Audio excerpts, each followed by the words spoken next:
Welcome to the Poultry Doc Podcast. I'm your host, Dr. Blayne. On this week's episode, I give step-by-step directions on how to clip your chicken's wings. And if you find this information useful, peck that like button and subscribe. Let's dive in.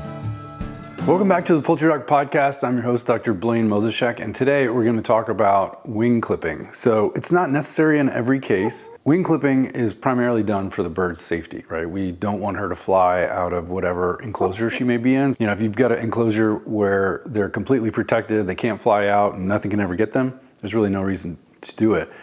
In our yard, we have a fence, and then on the other side of the fence, there's potentially dogs and other predators. So we really want to keep them inside the run. It's not completely covered. So in that case, we are going to trim our bird's wings. And we have with us today Bandit, who will be our lovely assistant and show you how it's done. What I want to show you, we're going to go through a couple things, obviously where to trim, and then why to trim. We're going to trim both wings. You may read online, there's a bunch of misinformation about you only need to trim one wing, and that's not accurate.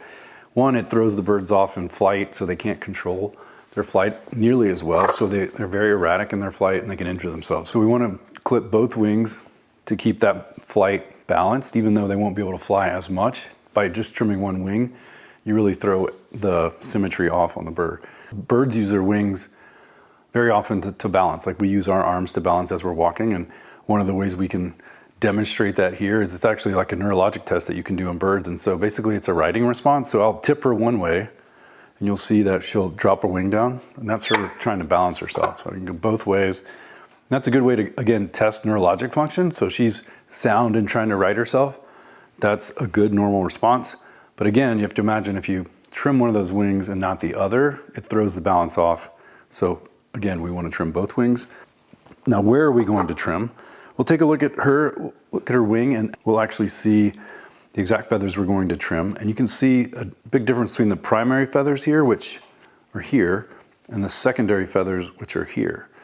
And the covert feathers, which is this layer right on top. So you'll see, you can't see the base of the primaries because they're covered up by these covert feathers. And so ideally, from an aesthetic standpoint, we can trim right underneath those, and you wouldn't be able to see these cut off tips.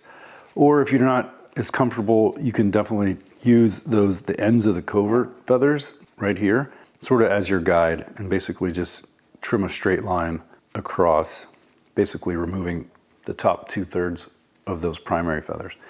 Now, we don't want to trim birds' feathers or clip their wings if they are newly emerging feathers, right? Because those have a blood supply, and we don't want to endanger the bird by cutting those where she could potentially lose blood, and obviously it would be painful as well. So another thing you may be concerned about is actually clipping too close and where the wing is at. So if you can feel, you can actually feel the tip of her wing right there. You know, a bird has a claw basically on the end of the wing, a little fingernail, and I can feel it, it's right there. So that's the end of the wing. And obviously we're trimming over an inch, probably closer to 1.5 inches away from the end of the wing. So we're well away from sort of any tissue that you may cut. So no worries there. To evaluate the wing feathers, just to make sure that they're not those emerging blood feathers, it's difficult in her because they're black, but usually the quills, especially on lighter birds, they're going to be, if they did have a blood supply, they would be pink, lightish pink color, versus those feathers that are well emerged or hardened, they're going to be kind of pale white, or in this case, they're dark. It'd be hard to see because she's dark feathered or pigmented. So what do we use? In her case, and really any bird's case, a heavy pair of kitchen shears work really well. I have a pair of shears that I use for necropsy purposes, and they're sharp and they function really well. I can cut through bone with them, so I use those. Those are my preference. But really any good pair of kitchen shears, or even if you have lighter, like bantam, smaller birds where the quills aren't as solid, you know, again, a regular pair of like fabric shears or something may work as well too. So just make sure they're sharp, make sure that they're tight so they're not loose and don't break the feathers. We definitely want to cut and not break. So in this case, you know, she does have pigmented feathers. These feathers, they've got some age on them. You can see she's already lost a few, so she's missing a few primary feathers. They're very mature at this point, so I'm not concerned at all really about these being like blood feathers. You know, if a bird was coming out of a molt and had new, especially primary wing feathers emerging, I'd probably just hold off, right? She's not gonna be able to fly very well anyway. But in her case, these feathers are mature and I'm not concerned. Okay, next we'll talk about how to restrain. Like I compare it, you know, if you're not a sports person, which I'm technically not either, but if you hold it like a football, so hold her like a football. Sometimes she will grab onto you with those claws, but for the most part, it works pretty well. Just you can tuck her tail in your corner of your elbow there. And I've got her basically around the top of the breast with my thumb kind of up here on the wing. I can do it myself, but if you're not comfortable, it's the first time you've done it, you can also get somebody to help you. And this is how I would do it. So I've got my left hand, I'm right-handed, so I can fold out the wing here like this, and I've got her restrained pretty well. She's not gonna feel anything, so as soon as I start cutting, she should not, if she reacts, it's just because I'm squeezed or something, or she just decided to jump. But she won't feel anything. These feathers are dead. They're essentially like trimming your fingernails. It's basically keratin, it's the same material. So it won't feel anything. Again, you wanna make sure that you have her well, and if you're doing this by yourself, if she jumps off, don't try to go after her, just let her fly away, it's fine, go catch her. Usually you do more damage or potentially injure them by trying to catch them and hold them back and restrain them more. So just let her go, she'll be fine. Okay, so we're gonna go ahead and get started. Now remember, we've got our primary feathers here. These are the ones we're interested in cutting.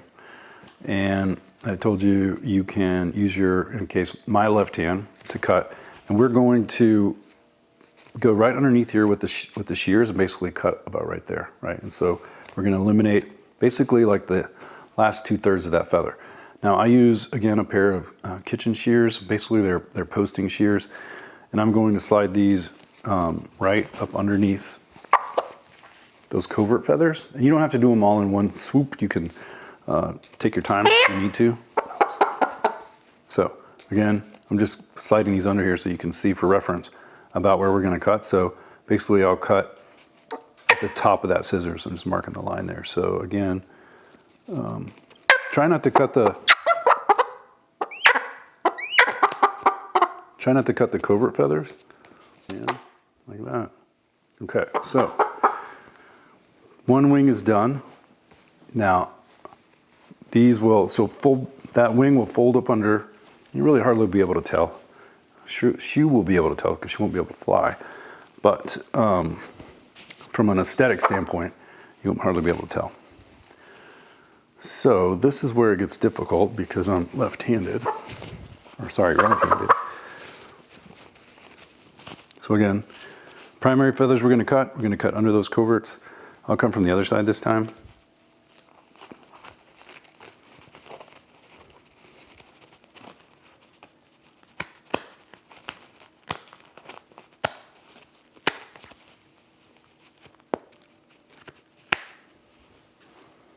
And there you go. So easy enough. And she still looks great. You can see just a little bit where we trimmed. You could get closer and get slightly up underneath there more, but again, she looks fine and she'll be happy. And she'll be safe and won't be able to fly out of the coop. So again, just going over the basics. We always want to trim both wings, keeps her stable, keeps her ability to balance. We want to trim just really the primary feathers. And you can start there, like I said, I didn't mention that earlier, but so we trimmed just her primary feathers. Now, if you've got a stronger bird or a rooster that can fly further, you may need to trim those secondary feathers as well, or just a few. So start with the primaries. If you still have birds flying over, you can start trimming the secondary feathers too. They usually don't all have to be trimmed. It just kind of is bird dependent. And typically they're going to continue to try to fly for a while. Some will just give up because they realize they can't fly. Others may, really never try to stop flying. They'll still fly around quite a bit. So it's just really bird dependent. This is one way we make sure our birds stay safe and kept in the place where the predators can't get to them. And with that, thanks for watching. Click that like button and subscribe. Check us out at thepoultrydoc.com for more videos. Thanks.